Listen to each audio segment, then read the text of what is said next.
नमस्कार दोस्तों, आपका अपना चैनल हिंदी जंक्शन पर मैं परवेश कुमार सिन्हा आज आप लोगों का पुनः स्वागत करता हूं, अभिनंदन करता हूं।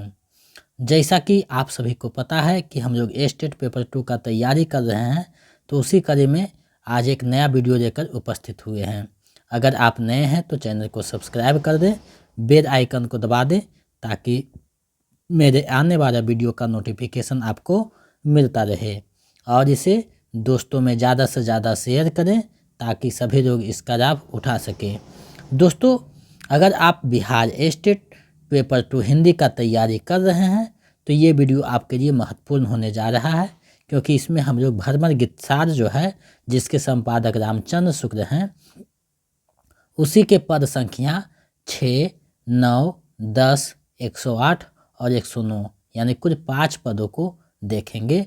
भरमर गीत जो है सूरदास की रचना है, उसी को जो है संपादन रामचंद्र शुक्ल ने किए हैं भरमर गीत सार के नाम से।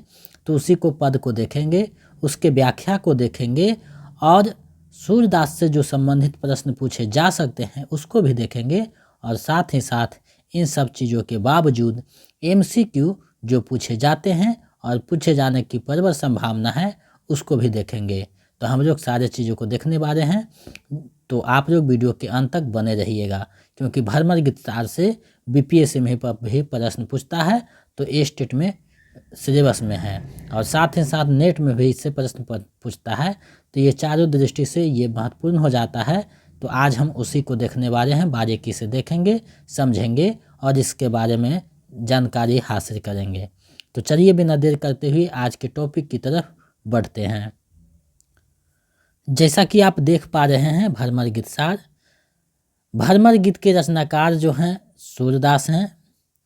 रामचंद्र शुक्ल के बारे में जो पढ़ना है वो निबंध में मैंने बता दिया है। आज जो है सूरदास के बारे में हम लोग जानेंगे।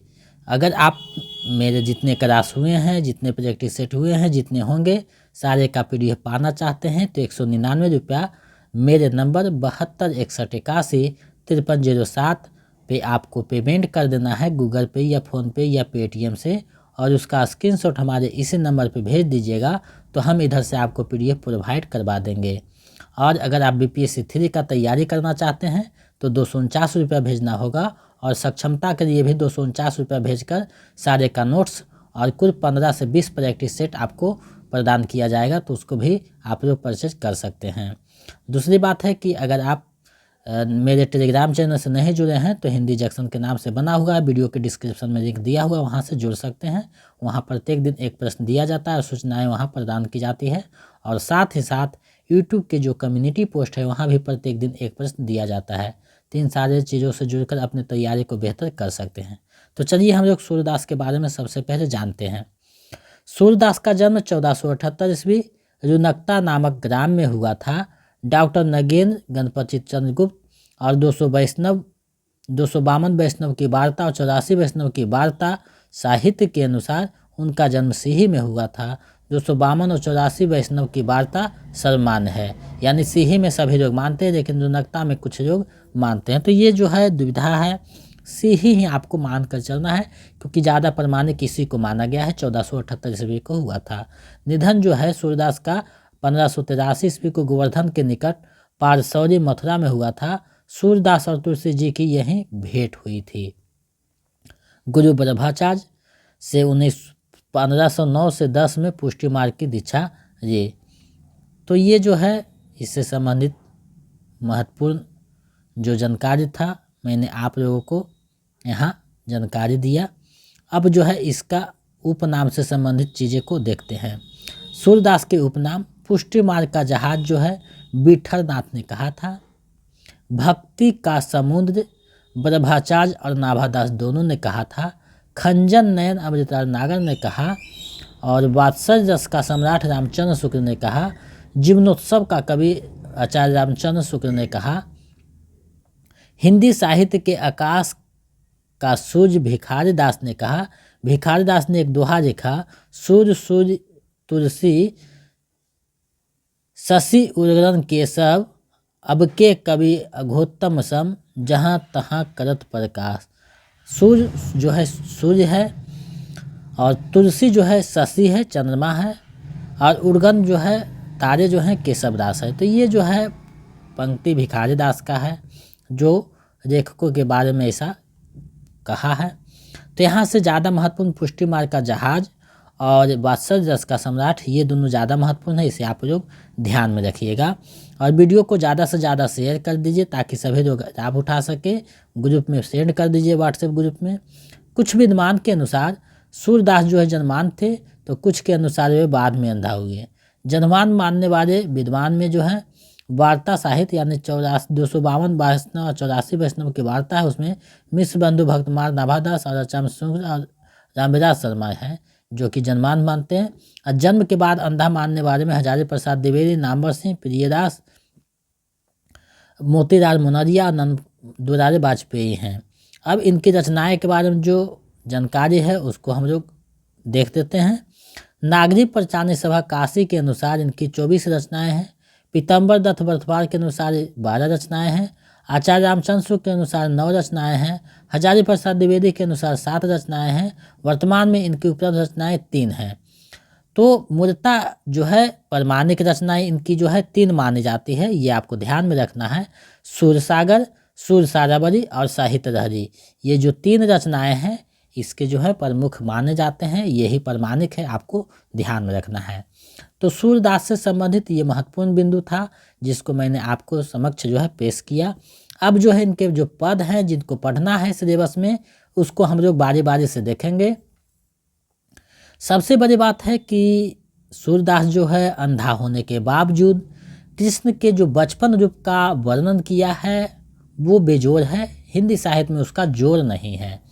और इन्हें रागों का भी अच्छा ज्ञान था, तभी तो देखिए राग सारंग में ये जो है पद दिखते हैं। सखा सुनो मेरी एक बात, वह रतागन संग गोपीन, सुधि करथ पछितात, कहाँ वा विषभानु तनया, परम सुंदर गात, सुरति आए रास रस की, अधिक जिया अकुरात, सदा हित यह रहत नाही, सकर मिथ्या जात, सूर्य प्रभु यह सुनो मोसो, एक ही सो नाथ। यहाँ जो है कहते हैं कि हे सखा उद्धव मेरी एक बात सुनो, जब मैं ब्रज की उन लताओं की याद करता हूँ, उन लताओं के साथ गोपियों का सामंजस्य होने के कारण गोपियों को याद करता हूँ तो बहुत पछताता हूँ। पछताना इसलिए कि उन्हें छोड़कर यहाँ मथुरा में उनके सुख से वंचित होने का कहाँ चला आया। फिर यहाँ पर परम सुंदर शरीर वाली वृषभानु की पुत्री राधा कहाँ है। जिस समय रास के आनंद की याद आती है तो मन और भी अधिक व्याकुल होता है। इसलिए कहा गया है, सब रस को निर्यास रस कहिए सोई। श्री कृष्ण की ये बातें सुनकर उद्धव कहते हैं कि संसार के संबंध नहीं रहते, इस संसार में सभी वस्तुएं मिथ्या है, केवल एक परम ब्रह्म ही सत्य है। सूरदास कहते हैं कि उद्धव भी श्री कृष्ण को समझाते हैं कि आप मुझसे यह सिद्धांत समझ लो कि केवल एक परमेश्वर से ही नाता रखना चाहिए, आपको गोपी गोप आदि की स्मृति नहीं करना चाहिए। यदि यही जो है इस पंक्ति का मूल भाव है। यहाँ देखिए वृषभानु तनया राधा के लिए आया है, ये आपको ध्यान में रखना है। वृषभानु तनया जो है राधा के लिए आया है। तो ये व्याख्या है, आपको PDF दे दिया जाएगा, 1-2 बार आप इसे देख लीजिएगा। चलिए अब दूसरा जो है पद है उसको हम लोग देखते हैं। राग सारंग में ये भी है, पथिक संदेशो कहियो जाए, आवेंगे हम दोनों भैया, मैया जनु अकुराए, या को बिरगु बहुत हम जमान्यो, जो कहीं पठायो धाय, कहाँ जाओ कीर्ति मानिए तुम्हारी, बड़ो कियो पै प्याय, कहियो जाए नंद बाबा सो, अरु गही पर कायो पाए, दोहूँ दुखी हो नहीं पावही, धुमरी गौरी गाय, यद्यपि मथुरा विभव बहुत है, तुम बिन कछु न सुहाय, सूरदास ब्रजवासी जोगनी, भेटत हृदय जोराए। यहाँ देखिए श्री कृष्ण उद्धव जी से कहते हैं कि पथिक यानी ब्रज की राह पर जाने वाले राहगीर, आप गोकुल में जाकर यशोदा जी हमारी माता से यह संदेश कह देना कि हम दोनों भाई यानी श्री कृष्ण और बलराम शीघ्र ही आएंगे। माता तुम व्याकुल ना हो। हमने इस बात का बड़ा बुरा माना है जो आपने हमारे पास यह कहकर भेजा था कि मैं तो तुम्हारे पालन पोषण करने वाली धाय के समान हूँ। हम आपके यश का गान कहाँ तक करें। आपने दूध पिला पिला कर हमें इतना बड़ा कर दिया। हे उद्धव, आप नंद बाबा को हमारी ओर से चरण छूना और उनसे यह कहना कि कारी और सफ़ेद गायें दुखी ना हो पावे, इसको वे ध्यान रखें। यद्यपि मथुरा में वैभव बहुत है, परंतु तुम्हारे बिना यह वैभव हमें अच्छा नहीं लगता। यहाँ की कोई वस्तुएं हमें नहीं भाती। सूरदास कहते हैं कि ब्रज के रहने वाले लोगों से मिलकर हृदय प्रसन्न हो जाता है। यहाँ देखिए उद्धव जो है एक संदेश वाहक के रूप में श्री कृष्ण भेजते हैं। उद्धव जो है रंग रूप में बिल्कुल श्री कृष्ण के जैसा लगते हैं, लेकिन अंतर तो सिर्फ इतना है कि वो जो है निर्गुण यानी पर ब्रह्म को मानते हैं। उद्धव यानी निर्गुण ब्रह्म को मानते हैं, और वो जो है सगुण ब्रह्म को जो है गोपियां हैं उनके खिलाफ हो जाते हैं। उसी को जो है घमंड तोड़ने के लिए उद्धव को जो है ब्रज भेजते हैं श्री कृष्ण। तो अब देखिए अगले जो है पद है उसमें क्या है, तीसरा पद है। निके रहियो जसुमति मैया, आवेंगे दिन 4-5 में, हम हरदर दोहु भैया, जा दिन ते हम तुमते बिछुरे, कहूँ नहीं कहियो कन्हैया, कबहू प्रात न कियो करेवा, साँझ न पिन्हो धैया, बंसी बेनु संहारी रखियो, और अबेर सवेरो, मति रह जाए चुराए राधिका, कछुक खिलौनो मेरो, कहियो जाए नंद बाबा सो, निपट निठूर जियह किन्हो, सूर श्याम पहुँचाए मधुपुरी बहुरी, संदेश नरिन हो। यहाँ देखिए कितना अच्छा ढंग से सूरदास ने बिना आँखों के ही बचपन के जो है रूप उसके बारे में चर्चा करते हैं। श्री कृष्ण उद्धव से कहते हैं कि आप यशोदा मैया से जाकर कहना कि वे अच्छी तरह से रहें, अर्थात हमारे वियोग में जो है व्यथित ना हो। हम दोनों भाई, मैं और बलराम 4-5 दिनों में आवेंगे। जिस दिन से हम आपसे बिछुड़े हैं तब से किसी ने भी हमें कन्हैया नहीं कहा है। अर्थात माता पिता जैसा स्वाभाविक प्यार भरा संबोधन मथुरा के राज वैभव में संभव नहीं है। ना ही यहाँ मथुरा में हमें प्रातःकाल ही मक्खन और छाछ आदि का करेवा मिला, और ना शाम के समय गायों के थन की धार से निकलने वाला दूध पिया। आप मेरी बंसी को संभाल कर रखना, तथा अबेरी सबेरी किसी समय कहीं राधिका आकर मेरा कोई खिलौना ना चुरा ले जाए, इसका भी ध्यान रखना। नंद बाबा से भी जाकर कहना कि आपने तो अपना हृदय बिल्कुल कठोर कर दिया। सूरदास कहते हैं कि श्री कृष्ण कहने लगे कि नंद बाबा ने हमें मथुरा पहुंचाकर फिर हमारी जो है कोई खबर सुध ही नहीं दी।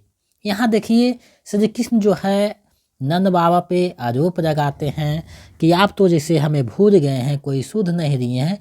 ये कहरावा जो है उद्धव के माध्यम से वो भेज रहे हैं ब्रज को। अब जो है चौथा जो पद है राग धनाश्री में है।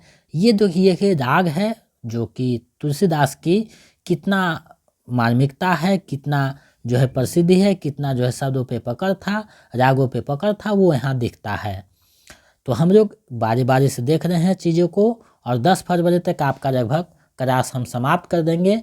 उसके बाद प्रैक्टिस सेट होगा, और BPSC 3 और जो सक्षमता है उसका क्लास जो पिछले बार हुआ था वही सिलेबस रहेगा। तो प्रैक्टिस सेट नोट्स आप खरीद कर तैयारी कर सकते हैं, और इस बार जब नोटिफिकेशन आ जाएगा तो हम सिर्फ प्रैक्टिस सेट करवाएंगे, क्लास नहीं होगी।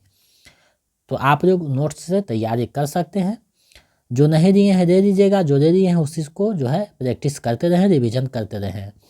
उद्धव हम अति निपट अनाथ, जैसे मधु तोरे की माखी, तो हम बिनु ब्रजनाथ, अधर अमृत की पीर मुई, हम बार दशा जेते जोरी, सोतो बधिक सुफर कसुत, रे गायो अनायास ही तोरी, जब रागी परक पानी मिलती, रही तब रागी गए हरिदूरी, कै निरोध निवृत ही अवसर, दै पग रथ की धूरी, सब दिन करी कृपन की संगति, कभू न किन्हो भोग, सूर विधाता रचि रखियो, कुब्जा के मुख जोग। यहाँ उद्धव के प्रति कहते हैं कि हे उद्धव, अब हम सब सर्वथा अनाथ हो गई। यानी ये जो पंक्ति है यहाँ गोपियों जो है कहते हैं, गोपियों जो है जब उद्धव के ब्रज पहुँचते हैं और अपना जो है निर्गुण ब्रह्म को स्वीकारने के लिए कहते हैं, तो गोपियाँ जो है अपने भाव में प्रकट करती है कि हे उद्धव, अब हम सब सर्वथा अनाथ हो गई। इस समय हम तो श्री कृष्ण के बिना उस मधुमक्खी की भांति तड़प रहे हैं और मारे मारे फिर रहे हैं, जिसका मधुछत्ता तोड़ दिया गया हो। जैसे मधुमक्खियाँ बहुत समय तक मधु का संग्रह अपने मधुछत्ते में करती है, उसी प्रकार हम सब भी बचपन से श्री कृष्ण के आधारामृत के आनंद का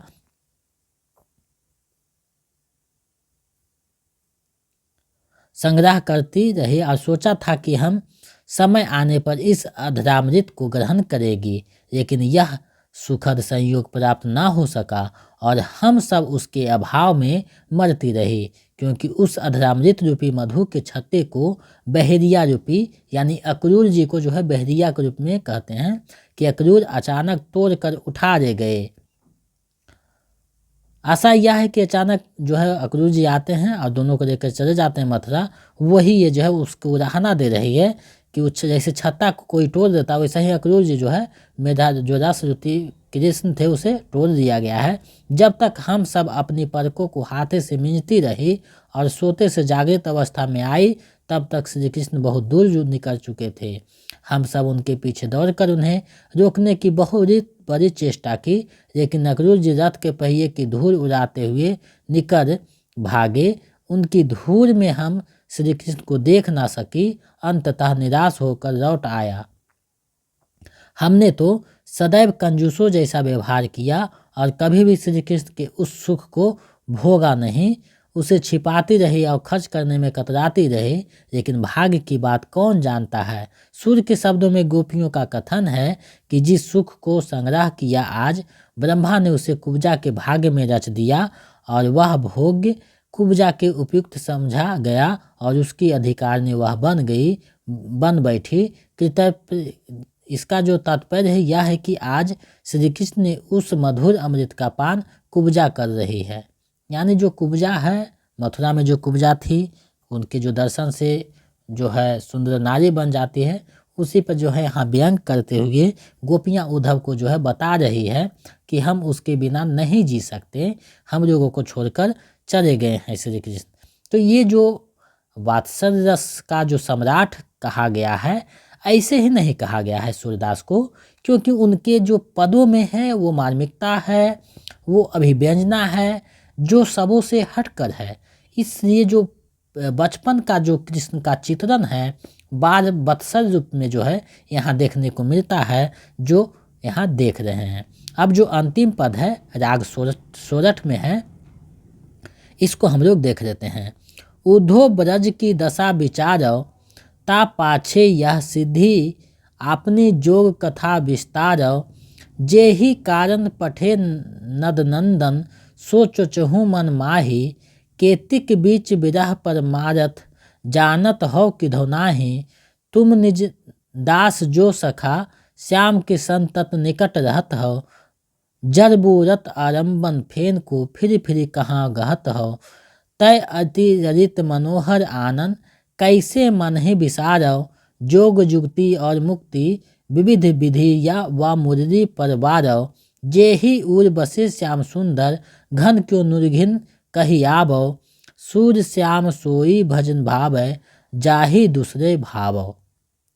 यहाँ देखिए, आप देख पा रहे हैं पंक्ति में कि गोपियाँ कहती हैं कि हे उद्धव जी, इस ब्रज की दशा पर तो विचार करो, फिर अपनी इस योग कथा रूप सिद्धि का विस्तार यानी बखान करना। तुमको माधव ने जिस कारण से हम लोगों के पास भेजा है उसका मन में विचार करो। विरह व्यथा में और तुम्हारे परमर्थ में कितना अंतर है, यह जानते हो या नहीं। तुम तो परम चातुर हो, श्याम सुंदर के निजी सेवक हो और सदा उनके पास ही रहते हो। जल में डूबते हुए को फेन का सहारा लेने के लिए बार बार क्या उपदेश दे रहे हो।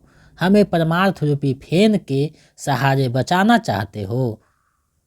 हम उस अत्यंत ललित मनोहर मुख कमल को कैसे भूल जाएं।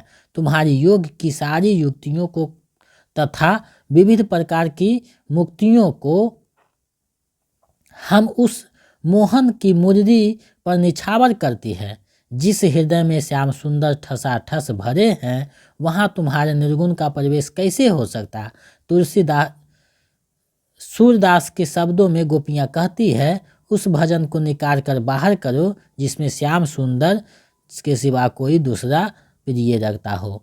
यहाँ तुलसीदास की जगह सूरदास हो जाएगा। तो ये जो पांचों पद था उसका व्याख्या था, इस पीडीएफ में समाहित है। जो रजिस्ट्रेशन करवा चुके हैं उनको दे दिया जाएगा और इससे जो है 1-2 बार देखकर आप पदों को समझ सकते हैं।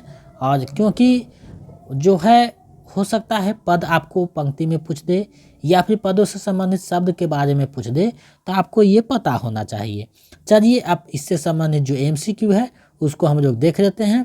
15 एमसीक्यू में आपका कितना सही होता है हमें कमेंट करके बताइएगा, ताकि हमें समझ में आ सके कि आप लोग भी तैयारी बहुत अच्छी ढंग से कर रहे हैं।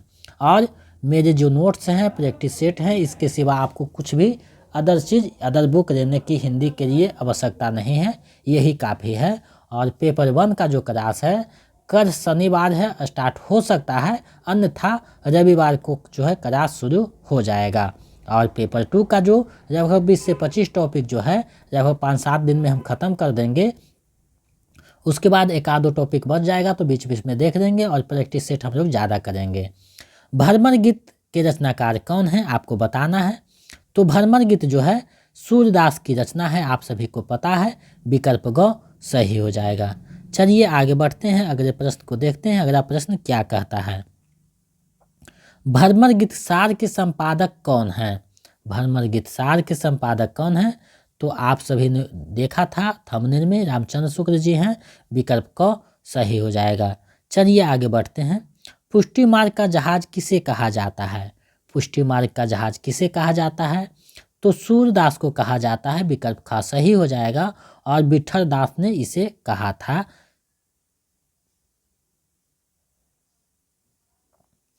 भ्रमर गीत सूरदास के किस ग्रंथ का महत्वपूर्ण अंश है। भ्रमर गीत सूरदास के किस ग्रंथ का महत्वपूर्ण अंश है आपको बताना है। तो आप सभी को पता होगा सूर सागर का जो है महत्वपूर्ण अंश है, विकल्प ग सही हो जाएगा। आगे बढ़ते हैं, देखते हैं भ्रमर गीत कैसा काव्य है। भ्रमर गीत जो है कैसा काव्य है आपको बताना है। तो ये जो है उपारंभ काव्य है, बहुत ही महत्वपूर्ण भी प्रश्न है, इसे आप लोग दिमाग में रखिएगा, विकल्प ख सही हो जाएगा। सूरदास का जन्म कब हुआ आपको बताना है। तो आप सभी को पता होगा 1478 में हुआ था, विकल्प घ सही हो जाएगा। चलिए नेक्स्ट प्रश्न देखते हैं। भ्रमर गीत में किसे स्थापित किया गया है। भ्रमर गीत के माध्यम से सूरदास ने किसे स्थापित किया है, तो सगुण भक्ति को जो है स्थापित किया है, विकल्प ख। और निर्गुण भक्ति यानी निर्गुण योग भक्ति है उसका खंडन किया है, क्योंकि योग जो है साधना को लेकर उद्धव आते हैं गोपियों के बीच, और जब गोपियों से जबान से जब शब्द निकलता है तीखा, तो उससे जो है समझ में आ जाता है कि योग कुछ नहीं है, वो जो है उसके आगे झुक जाते हैं। तो यहाँ सूरदास ने भ्रमर गीत में गोपियों के माध्यम से, उद्धव के माध्यम से सगुण की स्थापना की है और निर्गुण का खंडन किया है। चलिए अगले प्रश्न को देखते हैं। सखा सुनो मेरी एक बात, वह रतागन संग गोपिन सुधि करत पछतात। उपयुक्त पंक्ति के रचनाकार कौन है। जब यहाँ स्पेशल है तो आप सभी को पता होगा सूरदास का है, लेकिन जब परीक्षा में सारे चीज़ एक साथ मिलकर आएंगे तो आप दुविधा में फंस सकते हैं, तो अच्छे से पढ़कर जवाब देना है, विकल्प घ सही हो जाएगा। चलिए आगे बढ़ते हैं, अगले प्रश्न को देखते हैं। उद्धो हम अति निपट अनाथ में कौन अपने आप को अनाथ बता रहे हैं, यानी इसमें अपने आप को कौन अनाथ बता रहे हैं पंक्ति में आपको बताना है। तो गोपियाँ जो है जब कृष्ण चले जाते हैं तो उद्धव से कहते हैं कि हम लोग जो है एकदम अनाथ हो गए हैं, तो ये जो है गोपियाँ अपने आप को अनाथ बताते हैं। चलिए आगे देखते हैं। अष्ट पुष्टि मार्ग की स्थापना कब हुई, ये पुष्टि मार्ग की जगह अष्ट छाप हो जाएगा। अष्टछाप की स्थापना कब हुई? तो 1565 में हुई। विकल्प क सही हो जाएगा। अष्टछाप में जो है 8 कवि का जो है स्थान दिया गया था, जो भक्ति काल में आपको पढ़ाया गया है वहाँ आप देख सकते हैं। चलिए अगले प्रश्न को देखते हैं। नीके रहिए जसुमत मैया, आबेंगे दिन 4-5 में हम हरदर दोहू भैया। उक्त पंक्ति के रचयिता कौन है? ये जो पंक्ति है उसके रचयिता कौन है? तो इसके जो रचयिता हैं सूरदास हैं। विकल्प क सही हो जाएगा। ये जो है संभावित प्रश्न है, इसी प्रकार से प्रश्न पूछा जाएगा, तो आप लोग इसे अच्छे से देखिएगा और जो पढ़ाया जा रहा है उसका रिवीजन कीजिए। आप लोगों का जो है हो सकता है कि 3 का एग्ज़ाम मार्च में ही हो, तो हम लोग जो है मटेरियल में सारे चीज़ों को समाहित कर रहे हैं कि आपको ए स्टेट के साथ साथ बीपीएससी का भी तैयारी लगभग 50 से 60% हो जाएगा, और बाकी जो है प्रैक्टिस सेट में हम लोग देख लेंगे 3 में। निम्नलिखित में से कौन सी ग्रंथ सूरदास का द्वारा रचित है? तो देखिए साहित्य लहरी, सूरसागर, सूरसागर तीनों ग्रंथ जो है सूरदास का है, तो इसका इनमें से सभी हो जाएगा। विकल्प घ। चलिए आगे बढ़ते हैं। सूरदास को वात्सल्य रस का सम्राट किसने कहा है? वात्सल्य रस का सम्राट किसने कहा है? तो रामचंद्र शुक्ल ने कहा है। विकल्प ग सही हो जाएगा। चलिए आगे बढ़ते हैं, अगले प्रश्न को देखते हैं। उद्धव ब्रज की दशा विचारव, ता पाछे यह सिद्धि आपनी, जोग कथा विस्तारव। उपयुक्त पंक्ति किसका है? ये जो पंक्ति है किसका है? तो ये जो पंक्ति है सूरदास का है। विकल्प क सही हो जाएगा। चलिए इस वीडियो का अंतिम और 15वां प्रश्न देखते हैं।